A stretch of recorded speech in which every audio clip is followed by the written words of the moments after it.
Exercise 3.3 question number 2 plot the point X Y on plane. तल पे आपको X coordinate और Y coordinate X comma Y coordinate को represent करना है, प्लॉट करना है। चूजिंग सुटेबल यूनिट, आपके हिसाब से पैमाना लेना है, आपके हिसाब से स्केल लेना है ना, उस हिसाब से आपको लोकेट करना है। आपको एक्स और वाई कोऑर्डिनेट दिए हुए हैं, देखिए ये एक्स वाई कोऑर्डिनेट, ये second coordinate, third, fourth, fifth.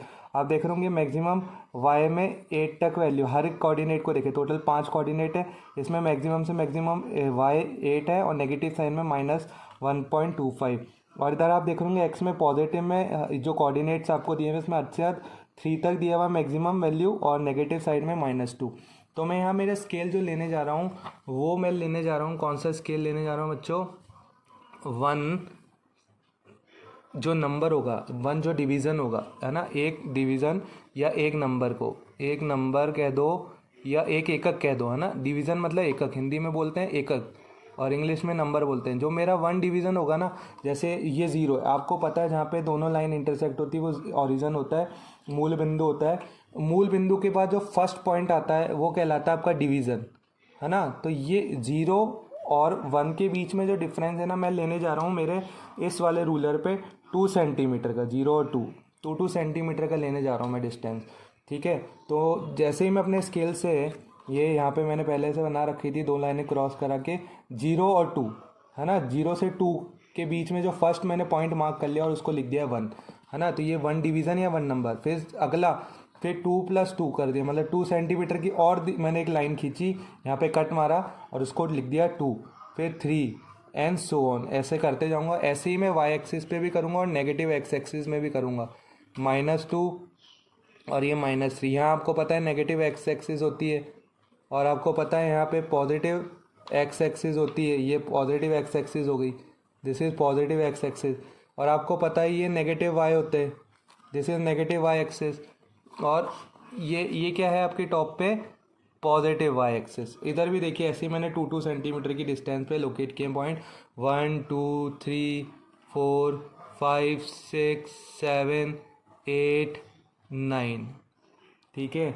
मुझे मैक्सिमम से मैक्सिमम मैंने कोऑर्डिनेट देखे तो उसमें 8 दिया हुआ था, इधर -1 और ये अगला वाला -2 मैंने 2 मार्क कर लिए बस। और बीच में आप देख रहे होंगे मैंने यहाँ पे -1.25, ये कैसे मार्क किया है। आप देखो आपने रूलर पे क्या लिया था, आपने 2 सेंटीमीटर का ड्रॉ किया था, तो 2 सेंटीमीटर में आप देख रहे होंगे, क्योंकि 0.25, ये देखो 1 तो मतलब फुल पार्ट, 0.25 का मतलब है इस 2 सेंटीमीटर के 4 बराबर भाग किए। तो 2 सेंटीमीटर के 4 बराबर भाग क्या होंगे, ये 5 पे, ये आप दिख रहे हैं 1 और 20 के 0 के बीच में 5 लिखा है।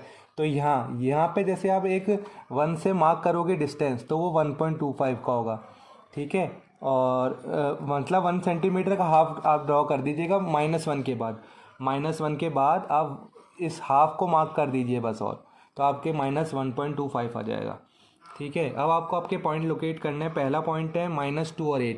तो देखो ये कैसे लोकेट करना है, -2 यानी एक्स तो -2 है और वाई क्या है आपका 8। तो देखो आपको पता है ओरिजिन से कितनी दूरी पे है, आपने कितना बनाया, 4 सेंटीमीटर की लाइन बनाई है, आपने 4 सेंटीमीटर की लाइन बनाई। तो आप इधर से भी ऐसे करिएगा, 8 के इधर से आप क्या करें, 4 सेंटीमीटर की डिस्टेंस ले लें, है ना। ऐसे बनानी नहीं है, बस उससे ना आपको सीधा रखना है 8 पे, बिल्कुल परपेंडिकुलरली स्केल को रखना है। और 4 सेंटीमीटर की दूरी पे आप जैसे ही पॉइंट मार्क करोगे तो बिल्कुल आपके सही लोकेट हो जाएगा। ये देखिए बिल्कुल -2 के सामने आ गया और 8 के बिल्कुल सामने आ गया। तो ये आपका पॉइंट है -2 और 8। नेक्स्ट है -1 और 7। तो देखिए -1 कितनी दूरी पे, ओरिजिन से 2 पे। अब ये 7 के सामने आपको इतना लेना, बिल्कुल परपेंडिकुलर रखना है आपके स्केल को सीधा, है ना। ये आपने बिल्कुल मार्क कर दिया, ये पॉइंट मार्क करा, ये पॉइंट आपका बिल्कुल देखिए किसके सामने आ गया, -1 के सामने। तो ये हो गया -1 और 7। इस तरह से आप इजीली मार्क कर सकते हैं। फिर है आपका x 0 है और y कितना है, -1.25। आपको पता है x 0 का होता है y एक्सिस पे, और यहाँ माइनस का आपको y दिया हुआ है, तो यही आपका पॉइंट हो गया बिल्कुल y एक्सिस पे, नेगेटिव y एक्सिस पे। कहाँ पे, -1.25 जहाँ लिखा हुआ था। तो ये थर्ड आपका हो गया माइनस, एक्स तो 0 है और y कितना है, -1.25। थर्ड है आपका 1 और 3, x तो 1 है और y कितना है, 3 है। अब आपको पता है ये x कितनी दूरी पे, 1 कितनी दूरी पे, 2 सेंटीमीटर पे। तो 3 के सामने बिल्कुल परपेंडिकुलर, मतलब सीधा रखें बिल्कुल स्केल को और मार्क कर दे क्या, एक पॉइंट। जैसे मार्क करेंगे वो बिल्कुल किसके सामने आ जाएगा, 1 के भी सामने और 3 के भी सामने। यही पॉइंट आपका क्या है, ये कोऑर्डिनेट क्या है, ये निर्देशांक क्या है 1,3। अगला है 3,-1, तो 3 देखिए x यानी 3 और y कितना है -1। तो देखो ये कितनी दूरी पे है ओरिजिन से, 6 सेंटीमीटर की दूरी पे। तो आपको क्या करना है, -1 के सामने बिल्कुल सीधा रखना है स्केल -1 के इधर, और 6 सेंटीमीटर की दूरी पे एक पॉइंट मार्क कर लेना है इससे। ये बिल्कुल आपके 3 के भी सामने आ जाएगा और -1 के सामने आ जाएगा। और ये जो पॉइंट आपने मार्क किया ये कोऑर्डिनेट किसको रिप्रेजेंट कर रहा है, 3,-1 को। इस तरह से आपने स्केल लिया 1 division equals to 2 centimetre of your ruler.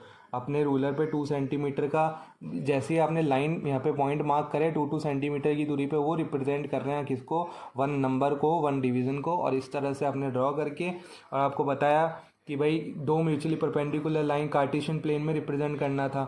ये प्लेन हो गया आपका कार्टेशियन प्लेन। कार्टेशियन प्लेन में क्या होता है, 2 म्यूचुअली परपेंडिकुलर लाइन रिप्रेजेंट करती है पॉइंट की पोजिशनों को। इस तरह से आपने इस क्वेश्चन को कर लिया।